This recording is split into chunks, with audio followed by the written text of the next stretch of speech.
इसमें वैसे तो बिहार में 9-10 लाख लोग अगर हम देखेंगे कुल संख्या इनका तो कार्यरत है। चूंकि सरकार ने पिछले कई वर्षों से अपने विभिन्न विभागों में स्थायी नियुक्ति करना बंद कर दिया है। आप जानते हैं कि स्थायी नियुक्ति नहीं होने से सभी विभागों में अस्थायी नियोजन है, संविदा कर्मी है, अवर्गीकृत कर्मी है जो काम कर रहे हैं, मतलब उनका कोई पता नहीं चलता है कब करेंगे कब जाएंगे। आप देख रहे हैं कि बेल्ट्रॉन के माध्यम से भारी संख्या में हर जगह मुख्यमंत्री सचिवालय में भी चले जाइए तो आपको अस्थायी कर्मचारी नहीं मिलेंगे, वहां भी संविदा के ही कर्मचारी मिलेंगे। न तो उनके बारे में कोई सेवा नियमावली तय किया गया अब तक, न उनके लिए कोई वेतनमान का निर्धारण किया गया है। सबसे दुर्भाग्य है कि जो सरकार बराबर कहती है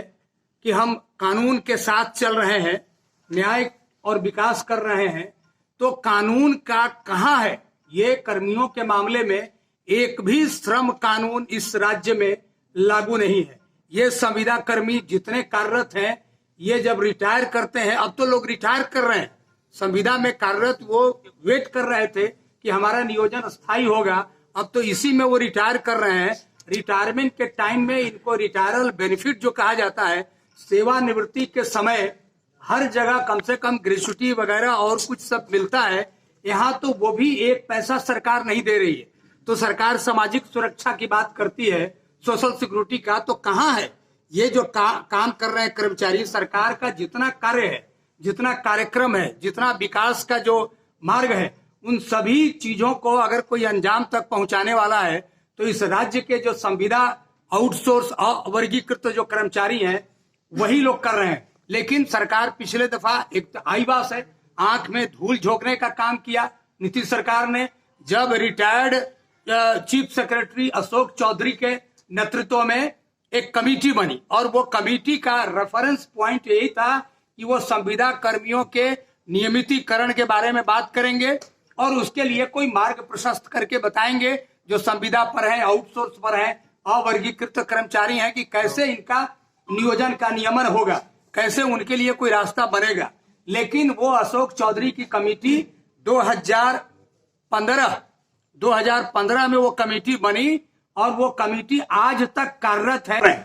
15 अगस्त 2018 को उसके पहले जब प्रथम प्रतिवेदन उस सरकार ने समर्पित किया तो मुख्यमंत्री ने सीना ठोक करके 15 अगस्त 2018 को गांधी मैदान में कहा कि हम सभी कर्मियों को, उसके बाद तब चुनाव का जब भी रहता है माहौल, कि इन सभी कर्मियों की नौकरी को हम स्थायी करेंगे। लेकिन वो 15 अगस्त 2018 का घोषणा कागजी घोषणा रह गई और वो एक मखौल बन के रह गया, टपोर संघ की घोषणा बन के रह गया। और जो पहला प्रतिवेदन में अशोक चौधरी रिपोर्ट ने कहा कि इनके नियमितीकरण की कार्रवाई की जाए, और पता नहीं सरकार ने फिर उस कमेटी का एक्सटेंशन इसलिए दिया कि वही कमेटी बाद में कह सके कि नहीं, इनके नियमितीकरण के कार्रवाई की अनुशंसा हम नहीं करते हैं। तो ये तो अजीब बात है,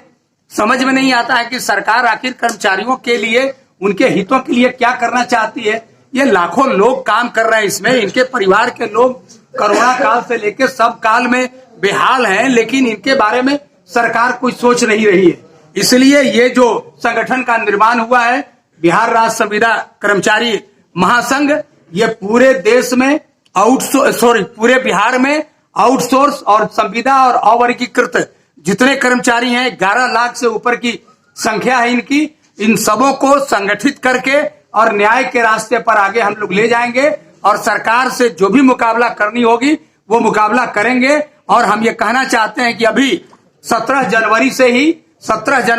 31 जनवरी तक अपनी एकजुटता को प्रदर्शित करेंगे ये सारे कर्मचारी, और प्रदर्शित करते हुए काला बिल्ला लगा करके, पट्टी लगा करके, मुख्यमंत्री के सचिवालय से लेके, जिला कार्यालय से लेकर के प्रखंड अनुमंडल के कार्यालय तक सभी जगहों पर ये काम करेंगे, काला पट्टी लगा